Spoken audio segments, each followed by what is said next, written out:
यह हेतु की कृपा है आराध्य देव की, न जाने कौन से गुण पर दया निधि रीझ जाते हैं। कोई भी एक ऐसा दावा नहीं जिसमें हम ये पेश कर सके कि हम वृंदावन धाम के वास के अधिकारी, हम प्रिया प्रीतम के चरणारविंद की सेवा के अधिकारी, या हम निरंतर भजन करने के अधिकारी। मन सदैव विषय वासना देह भाव को लेकर के बस सुख भोगने की वृत्ति में लगा हुआ है। इंद्रियां सुखों की खोज कर रही, बुद्धि पार्थिव सुख का निश्चय कर रही, अहंकार देह भाव से युक्त हो रहा है। मलिनता ही मलिनता, अध्यात्म का कहीं भी स्थान इस मन में नहीं दिखाई दे रहा। पर कृपा है, बस इस कृपा का आदर कर लीजिए। इस कृपा का आदर करना जो हमें सौभाग्य मिला है, एक एक मिनट, एक एक सेकेंड हम केवल अपने प्रभु के चिंतन का प्रयास करें। ये प्रयास देखकर ही प्रभु रीझ जाते हैं। हम उनके समीप श्रीअंग की सेवा तो बात दूर रही, किसी एक अंग का हम ध्यान करने के भी अधिकारी नहीं। क्योंकि मुनिमन ध्यान धरत नहीं पावत। मुनि जो वेद शास्त्रों के मंत्रों का मनन करते हुए पूर्ण धर्म से चलते, उन्हें मुनि कहते हैं। मुनिमन ध्यान धरत नहीं पावत, अपनी सामर्थ्य कहां है कि उनको हम ध्यान में भी देख सके। फिर श्रीअंग के समीप उनकी सेवा का अधिकारी हो तो अत्यंत दुर्लभ। तो कैसे प्राप्त हो जाता है? बस प्रयास। हमारा जो प्रयास है, हमारी जो चेतना शक्ति के द्वारा चेष्टाएं हो रही हैं, उनमें त्रुटि नहीं होनी चाहिए। प्रयास हमारा भगवत रिझाने का हो। फिर बलात् हमारे ऊपर जो आक्रमण कर रहे हैं, काम क्रोध लोभ मोह मद मत्सर अंतःकरण में, उसे प्रियालाल क्षमा कर देते हैं। बहुत कृपालु हैं। हमारा प्रयास प्रियालाल की तरफ है। त्रुटियां हमसे हो रही, पर वो मिल जाएंगे। इस प्रयास को देखकर कि मेरी दुरंत माया, वो खुद जानते मम माया दुरत्या, फिर भी ये मेरे लिए प्रयासरत है। ये आंतरिक बात कह रहा हूं आपको। सिद्धांत में तो एक एक सेकंड के समय और चेष्टा का हिसाब होता है। वो आप क्या करते हैं उसी का फल मिलेगा। लेकिन शरणागति में प्रियालाल के चरणों का आश्रय ले लिया, वहां की बात कह रहा हूं। आश्रयदाता इतने कृपालु हैं कि देख रहे हैं कि ये जानबूझकर हमारे प्रति विरुद्ध आचरण कर रहा है, बिल्कुल कोई बात नहीं मान रहा, पर मेरी शरण में है। धक्का खा करके, नाना प्रकार के अपमान सहकर, प्रतिकूलता दिला करके उसको सही रास्ते लाएंगे। शाम दाम और दंड भेद से सीधे रास्ते लाऊं, नकली से बनाऊं असली, भगत मेरे मुकुटमणि। प्रभु का ऐसा प्रभाव है। वो प्रभाव अगर काम न करे तो अपने लोग परमार्थ में चल ही नहीं सकते। पर कहीं वो यदि प्रयासरत है शरणागत होकर कि मेरे द्वारा कभी कोई आराध्य देव के प्रतिकूल आचरण बने ही नहीं, फिर भी बन जाता है। ये बात दूसरी हो गई। अब तो अगर समुद्रवत अपराध बन जाए तो भी हमारी प्रियाजू उसे मानती नहीं कि अपराध क्या है। और राई के सम थोड़ा भजन बन जाए तो उसे सुमेरु पर्वत के समान मान। बहुत भजन, बहुत मेरी सेवा करता है, मेरी स्वामिनी का स्वभाव ऐसा है। आंतरिक प्रयास में हमारी शिथिलता और निराशा नहीं होनी चाहिए। आप शरणागत हैं, आपको जितना विवेक मिला है, जितनी सामर्थ्य मिली, बस उससे ज्यादा की आकांक्षा नहीं है। जितना समय मिला है, जितनी सामर्थ्य मिली, जितनी बुद्धि मिली है, उसके अनुसार आप जो सुन रहे हैं उस पे चलने का प्रयास कीजिए। सफलता असफलता हमारे हाथ की बात नहीं। कर्मण्येवाधिकारस्ते, हमारा अधिकार केवल प्रयत्न में है। जब हम अपने अधिकार की बात करेंगे तो लाडली लाल अपना अधिकार हमें प्रदान कर देंगे। विश्वास करो, हमारे आराध्य देव का स्वभाव ऐसा है। और स्वयं श्री भगवान कह रहे हैं कि मेरे प्रेम प्राप्ति का रहस्य मेरे समीप रहना नहीं है। श्रवणात् दर्शनात् ध्यानात् मयि भावोऽनुकीर्तनात् न तथा सन्निकर्षेण प्रतियात ततो गृहान्। गोपीजनों से कह रहे हैं, यही बात ब्राह्मण पत्नियों से भी कहा कि देखो, मेरे समीप रहने से वैसा प्रेम प्राप्त नहीं हो सकता जैसा श्रवणात्, मेरी लीला कथा सुनने से प्राप्त होता है। भगवान साधन बता रहे हैं कि इस पर प्रयत्नशील रहो तो तुम मुझे प्राप्त कर लोगे। श्रवणात् दर्शनात् ध्यानान् मयि भावोनुकीर्तनात्, इतने में ही हमारा समय पूरी दिनचर्या का जाना चाहिए। हमारी श्रवणेन्द्रिय सदैव नाम कीर्तन, प्रभु के गुण कीर्तन, प्रभु की लीला कथा सत्संग, इसके सुनने में लगी रहनी चाहिए। अब अपने को प्रयास करना है कि श्रवणेन्द्रिय से और कुछ ना सुने। परहेज नहीं करोगे, रहनी से नहीं रहोगे तो बहुत काल सत्संग होने पर भी आपका परिवर्तन नहीं होगा, क्योंकि आप अपना परिवर्तन करना नहीं चाहते तो कोई आपका परिवर्तन नहीं कर सकता। आप में जो ऊर्जा शक्ति है, चैतन्य शक्ति है, क्रिया शक्ति है, श्रवणाद, अपनी श्रवणेन्द्रिय को बस इतने पे सीमित कर लीजिए। प्रभु की चर्चा, प्रभु के भक्तों की चर्चा, उनकी लीला कथा, सिद्धांत, सत्संग, नाम कीर्तन, यही हमारी श्रवणेन्द्रिय सुने। भगवान आदेश कर रहे हैं कि मेरा निश्चित प्रेम प्रकट हो जाएगा। और दर्शनात्, प्रभु के छवि का दर्शन, श्री विग्रह का दर्शन, सब में भगवत भाव का दर्शन, वर्तन नहीं, दर्शन, सब में हमारे प्रभु हैं। ये बहुत बड़ा साधन है भगवत साक्षात्कार का। भगवान कह रहे हैं दर्शनात्, अपनी जो कुटिया में श्री जी विराजमान छवि रूप में, पहले भावना करो कि छवि नहीं, साक्षात बैठे हैं। तो अगर प्रभु साक्षात बैठे हो तो हम कैसा बर्ताव करेंगे? जो हमारे गुरुजन पधारते हैं, श्रेष्ठ जन पधारते हैं, तो हम कितना सरल, नम्र, प्रिय और सावधान होकर बर्ताव।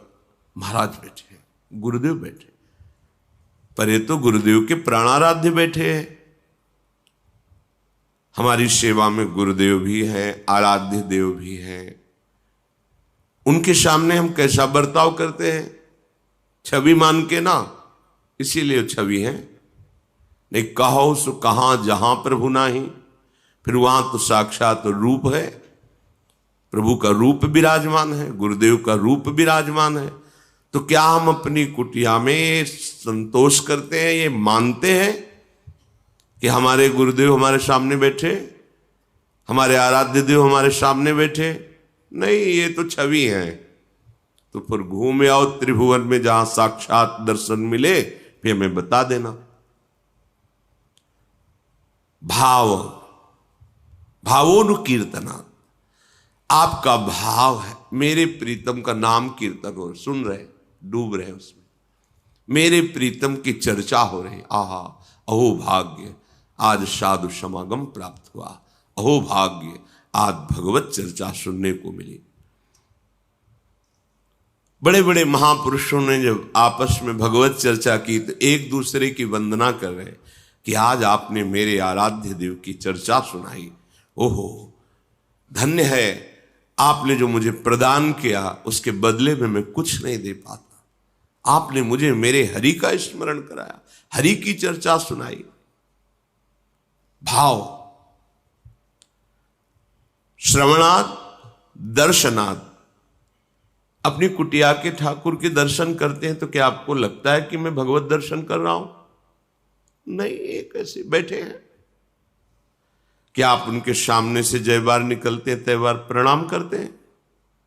देख लीजिए अपनी दिनचर्या में, झुक के प्रणाम मुद्रा में उनके मेरे ठाकुर बैठे हैं। बहुत सुंदर एक उपासक का भाव, एकांतिक में उसके यहां कोई महापुरुष पधारे रात्रि के 11 बजे, अपनी श्री जी का समय से शयन करा दिया था।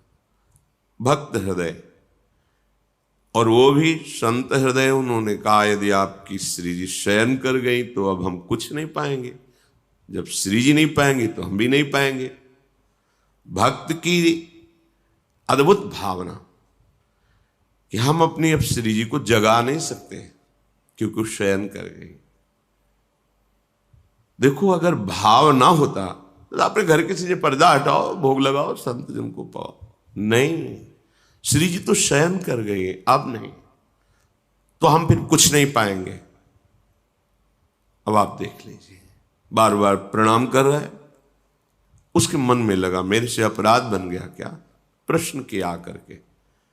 उस समय तो उसको जो उत्तर दिया, पर हृदय में हमें उसके प्रति बहुत ही अच्छी भावना, एक सुखद भावना कि अच्छा, श्री जी के प्रति ऐसा सत्यत्व भाव जागृत हो रहा है कि मेरी जी श्री जी शयन कर गए, अब मैं उन्हें उठा नहीं सकता, अब मैं उनके दर्शन आपको नहीं करा सकता। ये अपनी कुटिया के श्री जी, वो मान रहा है श्री जी शयन कर गए। नहीं, अरे महाराज अभी पर्दा हटा दे, भोग लगा दे, अपने घर के, ऐसा नहीं। हमारे ठाकुर हैं, ये विराजमान, हमारे गुरुदेव ये विराजमान है, हमारे श्री जी विराजमान है। फिर देखो आपका मन क्या कहेगा, वही लट्टू बना रहेगा उसी रूप माधुरी में। धीरे धीरे, ये संतों के अनुभव की बात कहते हैं, वो छवि छवि नहीं रह जाती। फिर जिसे तुम छवि देखते हो वही छवि समुद्र प्रभु वहां नेत्रों से उनकी चेष्टाएं दिखाई दे रही, मुस्कुराहट दिखाई दे रही, आदेश हो रहा है, बात कर रहे हैं, वहीं से प्रकट होकर जहां आप छवि मान रहे हैं। इसलिए अवसर है जीवन को प्रेम रस में डुबोने का, तो भगवान आदेश करते हैं ध्यानान्मयी, जो आप सेवा में विराजमान किए इसी का ध्यान कीजिए, पूरी सेवा का। ये आचार्य चरण, ये प्राणाराध्य इष्ट देव, ये गुरुदेव, ये नाम से, जैसे सिंहासन में वैसे तुम्हारे हृदय आसन में या मस्तिष्क में समाये हुए हैं। जहां बैठे उनको देख रहे हैं, मंत्र अंदर से जप रहे हैं, नाम जप रहे हैं। बिल्कुल सरल बात। हम भगवान को देखा नहीं तो कैसे ध्यान करें, उद्दंडता नहीं। ये कौन बैठे हैं? किसी ने पूज्य पादुड़िया बाबा जी से कहा कि भगवान पाते हैं क्या? तो उनका बिहारी जी में जो 56 प्रकार के भोग लगते हैं, राधा वल्लभ जी में, राधा रमन में, तो तुम दिखावा समझते हो क्या? साक्षात प्रभु आरोकते हैं। और ब्रह्म बोध संपन्न, ज्ञान की सिद्ध वृत्ति वाले महापुरुष साक्षात प्रभु आरोकते हैं, तुम दिखावा समझते हो क्या? ये जो भोग लगता है तो तुम्हें ऐसे केवल ऐसा समझते हो क्या कि बस दिनचर्या है, बना लिया भोग नहीं। आप जिस भाव से भावित होकर पवा रहे हैं प्रभु, वैसे ही पा रहे हैं। वो आपके भाव में ही बैठे हुए हैं। मई भाव हो, मेरे भाव में। ओहो, मेरे प्रीतम का नाम आनंद मगन होकर सुन, मेरे प्रीतम की कथा आनंद मगन होकर। अपने प्रीतम की सेवा, जो कुटिया में विराजमान है और जो मंदिर में विराजमान है, जो जगत में विराजमान है, उनमें एकमात्र मेरे आराध्य, अंतर नहीं होना चाहिए। अंतर रखोगे तो भागना पड़ेगा, भागते रहो कितना भागोगे, फिर अंतर ही बना रहेगा। और अंतर रहित तो निरंतर जहां दृष्टि डालोगे वहां अपने आराध्य देव का भाव आपके अनुभव में आने लगेगा। मई भावोन, मेरे भाव से श्रवण, मेरे भाव से दर्शन और मेरे भाव का ध्यान। मेरे ही तो आराध्य देव हैं, बस पूरा जो सेवा विराजमान उसे अपने दिमाग में बैठा लो। ध्यान हो रहा है, ये महाप्रभु बैठे, राधा वल्लभ लाल जी बैठे, नाम सेवा विराजमान, पूज्य महामहिम करुणामय गुरुदेव भगवान विराजमान है। हाँ, बस मंत्र चल रहा है, ये ध्यान हो रहा है। वो ध्यान नहीं हो पा रहा, नाम का ध्यान कर रहे। फिर प्रभु कह रहे कीर्तनात्, मेरे गुणों का कीर्तन करो, मेरे नाम का कीर्तन करो, मेरी रूप माधुरी का वर्णन करो, मेरे भक्तों की लीलाओं का गायन करो। इससे क्या होगा कि प्रतियात, तुम्हारे हृदय में प्रेम प्रकट हो जाएगा। न तथा सन्निकर्षेण, मेरे समीप रहने से वैसा प्रेम नहीं होगा। देखो उद्धव जी समीप है ना, वैसा प्रेम कहां है। लेकिन भाव में डूबी हुई गोपीजन जब आंसुओं से अभिषिक्त कपोल करते हुए श्री कृष्ण को पुकारती हैं, उनके रूप का गान करती हैं, उनके जस का गान करती हैं, उनको देख करके ही, उनकी वाणी सुन करके, उनकी चरण रज में बैठकर उद्धव को जिन प्रेमानंद स्वरूप श्री कृष्ण का अनुभव हुआ, वो उनके समीप रहने पे नहीं हुआ। स्वयं भगवान कह रहे हैं न तथा सन्निकर्षेण प्रतियात ततो गृहान। तुम जाओ सब अपने गृह में रहते हुए, घर में रहते हुए मेरा कीर्तन करो, मेरा कीर्तन सुनो, मेरी सेवा करो, मेरे ध्यान में रहो, बस तुम्हें मेरा प्रेम प्राप्त हो जाएगा, वो जो मेरे समीप रहने से नहीं होता। वही कुशल है, वही चतुर है जो इस मनुष्य जीवन में प्रभु से प्रेम कर ले। हमारी बड़ी दुर्दशा है, बड़ी दयनीय दुर्दशा है। हम मन और इंद्रियों को, शरीर को इतना प्यार करते हैं, कहीं प्रभु नहीं है। देख लो, कहीं नहीं। जब विचार करके देखते हैं ना, कहीं नहीं। आप मां जो हो वो थोड़ा समझ सकते हो। आप अपने बच्चे को कितना प्यार करते हैं, क्या कभी दोष दर्शन करती है मां अपने बच्चे में? वो सिर्फ बच्चा देखती, सिर्फ बच्चा। वो कितना बड़ा अपराध करके आ जाओ, छाती से लगा कि यही बात कहेगी अपने पति से, कुछ भी हो जाए मेरे बच्चे को कुछ ना होने पावे। अपनी पूरी सामर्थ्य लगा देगी कि उसको कष्ट ना। ये कहां से आया है मां में वात्सल्य? प्रभु के एक अंश से त्रिभुवन की माताओं में। मेरे प्रभु कितने वात्सल्य सिंधु होंगे, और उन प्रभु को जो अपने हृदय में बसाता है वो संत कितने वात्सल्यमय होंगे, तुम्हें पता भी नहीं। अगर हम अपने शरीर को दुलार करते हैं, इंद्रियों को दुलार करते हैं, मन को दुलार करते हैं, इतना करते हैं कि उसके आगे हम किसी को नहीं समझते। ये हमारे पास एक उदाहरण नहीं, शास्त्रों उदाहरण है। बचपन से शास्त्रों, ब्रह्मानंद में छके हुए गुरुदेव को, जिनके कृपा कटाक्ष से मोक्ष पदवी चरणों में लुट जाए, उनको जहर दे दिया केवल संपत्ति के लिए। महापुरुषों का दो प्रकार का वैभव होता है। एक होता है बाह्य वैभव, हो ऐश्वर्य, जमीन, ये वो सब, क्योंकि जब रिद्धियां सिद्धियां हाथ जोड़े खड़ी तो प्राकृतिक वैभव की बात क्या, लुटता है उनके सामने। और एक होता है आंतरिक वैभव, जहां भगवद अनुराग, आत्म प्रेम छिपा हुआ। शरणागत जन दो प्रकार के ही उनके होते हैं। जो मूढ़ता को लिए हुए शरणागत हुए हैं, उनसे यही आकांक्षा करते हैं उनके वैभव का बाहरी भोग करने।